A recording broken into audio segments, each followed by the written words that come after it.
technologies are never neutral. No. Right? They're always doing something to you. And like the old example is if the only tool you have is a hammer, every problem starts to look like a nail. Yeah. Right? But there's truth to that. And so when you think about people who are designing things, they are designing it purposefully, and it's not neutral. Yeah. Welcome to Hallway Conversations. We're a trio of educators who have plenty of questions about teaching and learning and school culture, and we believe in the value of collaboration and reflection as we seek to keep growing as teachers. So this podcast is our place for thinking out loud together about issues in education and why they might matter to Christian educators. Welcome to the conversation. Good afternoon, everyone. Welcome to Hallway Conversations. My name's Matt Beamers. I'm Abby DeGroat. And I'm Dave Mulder. Thanks for joining us, everyone. Dave and Abby, good to see you once again. Good to see you, Thanks too. for joining us here in the hallway, everybody. All right, folks, if you are new here, we find topics or questions or quotes from books that we are reading, and we circle around them. We explore each other's thinking. That said, if you have ideas or questions or quotes or feedback about this podcast, or you just want to share what hallway conversations you're having at your school, please email us at hallwayconvospod@gmail.com. That's hallwayconvospod@gmail.com. Friends, last week we had a check-in question that somehow we ended up talking about that some small towns in Iowa have loops. The loop. Mm-hmm. Cruise the loop. And I noticed on one of our Twitter accounts, David, it might have been yours, we had confirmation for someone that Pella, Iowa has a loop. Pella, Iowa has a loop. So that's pretty great. I honestly, when we left here, I thought you guys were actually sort of joking about this loop thing, but I think the person even said her parents met in the loop. Yes, right. Or a sibling or something. Well, missed out. Yeah, apparently. The loop exists. So, Dave, you have a check-in question for today. Okay, so I'm showing my geeky hand here. I love science fiction films. Right, I love fantasy films. So here's the check-in question. Imagine you're in a science fiction or fantasy film, and you're about to ride into battle. Wow. You're riding into battle. You are going to ride on some beast. So what creature would you take? You're going to take this creature and enlarge it to the size of a horse and ride it into battle. Or shrink it. Or shrink it to the size of a horse. Does it have to be real? Is this mythical? Oh, it can be anything you want. Your creativity is key. I'll tell you mine. Okay. Yeah. I'm going to ride a scorpion. I'm going to take a scorpion, I'm going to increase it to the size of a horse, and I'm riding it into battle and just try to avoid getting stung or clipped with its pincers myself. Wow, that's very specific. I've thought about this. You have thought about this. I have not. Abigail, what's coming to your mind? The only thing I can think of. Okay, have you all watched Coco? Yeah. The Disney movie? Oh, it's so good. It's so good. Okay, Yes. there's this huge cat that this family has, right? Like that's what I would do. There you Super go. colorful Right. rainbow. I can't remember what it's called, but I know exactly what you mean. Yes. That is what I would choose. Awesome. That would The be mine. cat from The Coco is cat what you're from riding Coco. into battle? Yes, absolutely. Oh, I want to ride into, Have you seen the movie? I want to ride into battle with you. Have you Just seen to the see movie? it. It's awesome. I have seen the Yeah. movie. Yeah, that's mine. How about you, Matthew? Can't get the cat out of my mind. I would shrink an orca whale, Mm. and I would go into battle wearing hockey equipment, and I would have hockey sticks, and they would shoot pucks at people. There it is, folks. That's majestic.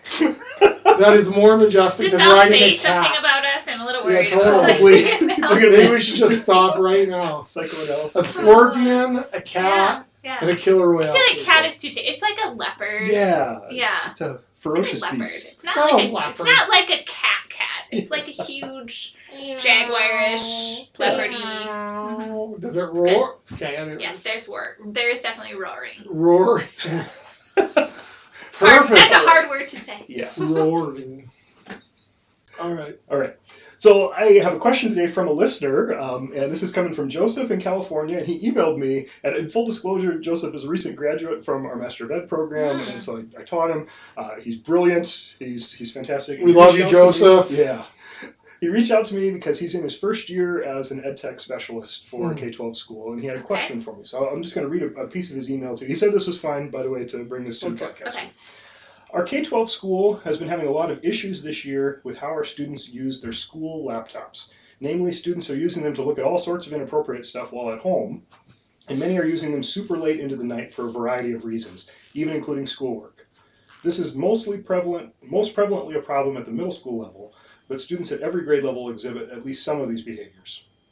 We're having some pretty huge conversations as administrators here about how we expect and desire these devices to be used by students. But admittedly, the school feels pretty culpable for issuing these devices, and therefore everything that they're capable of, to the families without a lot of explanation or restrictions on them. We find that many parents aren't aware of how their students have been using their school laptops at home until we notify them about red flags we receive from our network. We've asked ourselves about our degree of responsibility for creating these habits, and with the school having an ed tech for the first time, hello, we want to be even more proactive about meeting the needs of our students in every regard. Your advice is welcome. Wow. So, what do? We've got school-issued devices. We find out that students are using them possibly in inappropriate ways or at inappropriate times. What advice do we have? Let's just think out loud together about that. So a couple things, just to, like a couple of words I wrote down as you were reading that email. So he used the word the school's feeling culpable because they issued these devices without much explanation. So to me, so how do we right that wrong? I don't want to say wrong, but how do we do better in that area, right? So one of the things that came to my mind is what does parent education look like? Yeah. Right? How do we educate parents? Like I know for myself, I've got young adult children, I've got teenage children. There's a lot of education I need around the technology that they have at home. Like my daughter was also issued a computer by the school that she attends. She's in high school, and she just has it. And I'm not. And full disclosure here, they may have sent stuff home about it, so I'm not like But I'm just saying, like I just wonder about like for their situation. It says we're feeling bad. We sent this home. There wasn't. Okay, so how do we restore that, right? How do we have a parent evening? How do we bring people together in a community, not even via email, and just say, hey, here's 3 or 4 or 5 things we've noticed, 4 or 5 trends, and we just want to say, hey, we'll make you aware of it. Here's ways that we can partner together, like we're partnering. Yeah. Maybe it means pausing on sending them home every day until we have that parent meeting. Like I just think it seems like they've identified things. If we could do it over, maybe we would do it over. But but I sometimes think that doesn't mean it's too late to do some of those things. Right. So that's the first thing that came to mind, is to say, hey, how do we be proactive instead of having to inform parents after they find this out? Hey, let's bring everybody together. Or even if they take them back in the summer, which I imagine they do, and then send them out, right? So how do we send them out better, right? Yeah. Maybe that looks like a meeting before you're issued, before you can physically take the device home, right? There has to be some sort of training or presentation or... And I really like your point, Matt, about it's okay to pause on this, right? Just because we're in the thick of it doesn't mean we can't pause and reflect and rethink and do a little deliberation about, are we doing what we think we're doing? What's the learning target for issuing those computers? And we've talked here before about, again, I don't know whatever, like to say, oh, this was a mistake. I'm not going to assume that, Joseph. I don't want to assume that about your school. But this idea, if we're going to use that language, right? We've talked here before about the importance of, hey, it's okay to model making mistakes and trying new things. Like we're doing things for the first time. Right. Yeah. We're not gonna hit a home run every time, and that makes sense. I had a couple of other questions as I was thinking about it. Is, hey, are there things on computers that you can put on there that, hey, means you can't access, like, hey, like some sort of software. Like I know my daughter has said this before, I just want to play Sims on my school computer, but because they've blocked it, I can't play any games on there. And I don't know if that's a possibility of, hey, how do we partner with parents there by making sure students can access some of the things. And I know everybody has a way to get around everything. There's always a way, right? But how do we try to even set them up for success? And I even think, because some of the stuff that they're doing, he says in the email, is schoolwork. Right. Yeah. That's right. So it's not that they're always accessing things they shouldn't access, but maybe that their habits are not healthy around tech. Yeah. And I also think, in addition to parents, educating the students is actually really important at this level, right? So agree. middle school students can understand how their brains work and how technology is hijacking their brains and how, how the internet works to sell you things and all of those things, right? And that might actually motivate them to change their own habits in ways that their parents putting limits on them might or might not. Might cause other behaviors. Dave, I feel like we've mentioned before this concept of digital citizenship. Oh, yeah. And because I'm thinking about some schools talk about this idea of, hey, how do we equip or empower students through good digital citizenship in terms of, hey, being aware of how formative technology is, of what it's a tool in the toolbox, what it's for and not for. But I felt like you had a bit of tension around that term of digital citizenship. Yeah, what does it mean to be a good citizen? Right, and I think that's the bigger question, right? Like to try to parcel things off and say, well, this is just my citizenship for my digital life. It's more like how are you going to be as a human being in the world, right? Both in your face-to-face interactions and your online interactions, and how you use all of your resources, devices that you might have access to or others. And so that's my caution a little bit with that. But that said, I think back to my time. I used to be a technology director for a K-8 Christian school. I loved that job, and a lot of it was providing tech support for teachers and students, but I also taught media and computers classes, and that was always kind of a weird feeling for me because, what's the role? Am I teaching content or am I teaching procedures and skills? Yeah. What am I actually teaching students?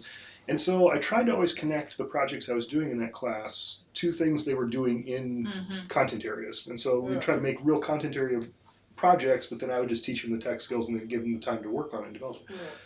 That said, what you're bringing up here, I think, Matt, is this idea like students do need some like formative instruction, and it comes to what you were saying too, Abby. I think there's a pretty good book. I'm going to get the title of it wrong. I think it's like 10 Things Your Phone is Doing to You or something like that, and it just gets at like these different ways that the way we use technology today shapes our behaviors. And I know of a teacher at a local Christian school who's used a book like that, at least with students, to try to just open their eyes a little bit to this little glowing screen that you carry on in your pocket, it has a magnetic pull on your attention. And it's doing things to you. And that's happening for our teens, yes, but it's happening for adults too. And so I point the finger at myself here, and it always makes me uncomfortable when I get that screen time report at the end of the week. And I see, man, I've spent 4 hours a day on average on my phone this week. That'd be a good day for me, to be honest. And so if I'm and I'm an adult, and I'm becoming more and more aware of how I use technology in my day-to-day life, right? And so those are little nudges, at least. It's the whole idea of it being so formative is really intriguing to me because again, just coming back to Joseph's email, this idea of like we're noticing things pop up that concern us, and I'll say now as a parent, so this isn't for Joseph, but as a parent, it's interesting to me, sort of this idea of it's okay as long as they're not looking at fill in the blank, right? And those are usually things around pornography, though, as long as they're not looking at, like what are our deepest fears. But my worry about it, when I think about it as a formative practice, is this idea of like, well, how much time are you spending on Amazon? Right. How much time are you spending on this shopping? Like, because those are formative in a way that I think that I'll use I language, that I tend to underestimate the formative power of things like that. As long as you're not looking at anything sexual, spend all the time you want on Amazon. Well, and it's interesting. So my kids are little, and so anything is a little bit more pronounced, right, in it. And so my 6-year-old had some trouble last week, some behaviors. And ended up. Do tell. And his consequence at home that his dad and I came up with was he got 0 screen time for 5 school days. And so the things that I've noticed, and he, again, like we have YouTube Kids, we have some pretty strong filters at our house. I am not worried about him being able to find questionable content. Right? Like I feel like I've put enough parameters in his device that he watches Minecraft videos, or he watches like those weird videos where the adults play with the toys or whatever. You know what I mean? I know what you're talking about. If but you didn't know this was a thing, people... Yeah, mostly Minecraft. And so I'm not worried about the content, but I have noticed since he has not been able to have his screen time, the differences, right? Some of the skills that he is picking up again now that he doesn't have access to a screen. And so it's definitely formative, right? He played with his magnetic, blocks for the longest time. And I'm like, I don't remember the last time that I've seen you do that. Right. And so that was an eye-opener for me about the ways that even having the technology is shaping his habits. Yeah. Right? Yeah, and that's why for me, I mean, 100%. And that's why I go. So it's forming and shaping. It's formative no matter what. No matter what. Yep. Right, and there's good formation too that can happen to that. So I'm not using formative as this evil dark word. Right. But I think just to acknowledge there's a formative aspect to it. So how do we want it forming us? And then I think for me the second part is a larger discussion about when we use the term questionable content. Is that should we be questioning the content more and having conversations about how it's forming us, right? This idea of, to me, I keep coming back to this idea of like how do we help our students, how do we help our children love the right things, right? And so how is technology, what is technology and the story of technology, what is that teaching us to love? And I think it can help us love the right things. Like that's why I'm not saying it's a gift from God, and if it's a gift from God, it can form and shape us and help us point us towards true north. I just sometimes wonder if we're naive, if I'm naive about how I can think that something is neutral is not neutral. Yeah. Like Amazon is not neutral, right? Or spending all that time on whatever YouTube channels is not. It's easy though. 100%. For sure. Abby, totally. That's why. But I know. 100%. It's just to acknowledge even, but the non-neutrality. There's that's what I was going to say. So our colleagues in engineering talk about that sometimes. This non-neutrality. Like technologies are never neutral. No. Right? They're always doing something to you. And like the old example is if the only tool you have is a hammer, every problem starts to look like a nail. Yeah. Right? But there's truth to that. And so when you think about people who are designing things, they are designing it purposefully, and it's not neutral. Yeah. What you were saying before, Matt, about that formative nature, though, I grabbed a book off my shelf here because I thought I might bring it up, and I'm going to here. David Smith and a couple of colleagues, Karis Evansma, Marjorie Terpstra, and Stephen McCullen, had a book a couple of years ago called Digital Life Together. I highly recommend this book, and I'll link it in the show notes. It really is a qualitative case study of a couple of Christian schools and the way that they're using technology. And that maybe doesn't sound like a real scintillating read for all of our readers, right? The EdTech guy in me is like geeking out about this. But it was very helpful for me when I read it, just to think about the kinds of questions that Joseph is asking. And so I would recommend this book because it will, if you read it, it will start to cause you to ask different kinds of questions about what are we doing with technology in school and why are we doing it that way. And yeah, I'm not arguing. I've become kind of I'm a technophile, but I'm also an EdTech skeptic, right? Both of those things are true at the same time. I love technology, and I also doubt a lot of the promises that people make about how technology is going to save education or transform education. Yeah. And one of the takeaways I had from this book was if the only thing we're doing in schools with bringing in a laptop is replacing another task, I don't think that's enough of a reason.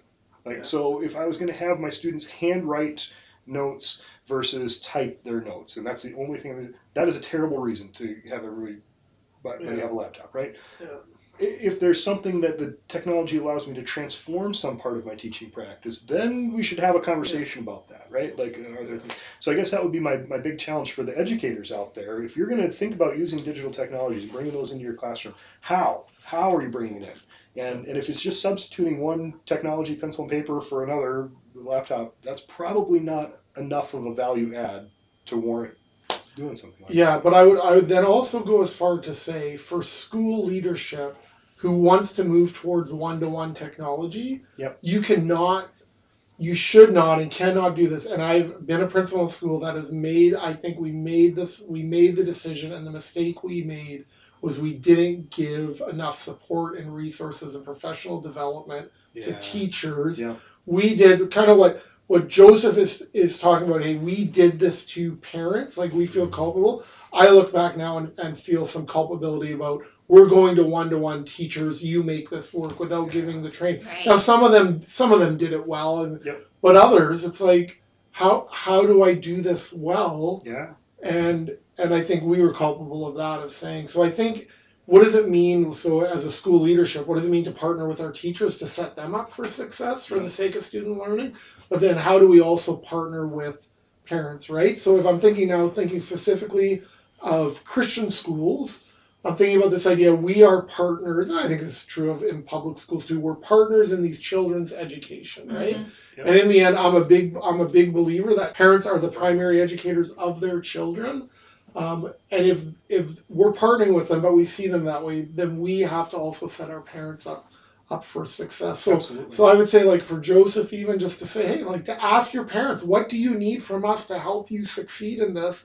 And if you had the chance to do it over again, how would you do it differently? And even if it's 6 months later, start there. If it was August, what would we do differently? Well, it's January, February. Let's pretend we're getting a do-over and at least try to right the ship. So I appreciate Joseph's vulnerability. Oh, yeah. Email. Just to raise the question, right? Totally. Because technology is going to transform it in some way, shape, or form. Absolutely. So let's just be intentional about how we're transforming things. Yeah, and I think it speaks well of a school leadership team that can look at them, that can say, hey, how could we do this differently? Or like, I think even that takes a lot of courage. And to even be honest. what are the effects of this decision? How is this affecting? Yeah. Right? Yeah, instead of making a decision and saying the decision's been made, Yeah. but actually we ask our students to reflect. I think well done for them to reflect as a leadership team For sure. on the impact of it all. Friends, we know that your time is valuable, and we want to thank you for joining us today for another hallway conversation. Whether it is this day, this week, this month, or this school year, we hope that the Lord gives you what you stand in need of. And as you go into this day, we want to send you with this blessing. To our listeners, may the road rise up to meet you. May the wind always be at your back. May the sun shine warm upon your face. The rains fall soft upon your fields. And until we meet again, may God hold you in the palm of his hand. Thanks for listening, everybody. Have a good week. This podcast was quite literally dreamed up during one of our actual hallway conversations. Our music is by Ethan Mulder. Hallway Conversations is an independent podcast created and produced by Matt Beamers, Abby DeGroat, and Dave Mulder. Thanks for listening. Guys, this is so bad. You can cut some of it. Maybe I'll just leave it all in. Yeah.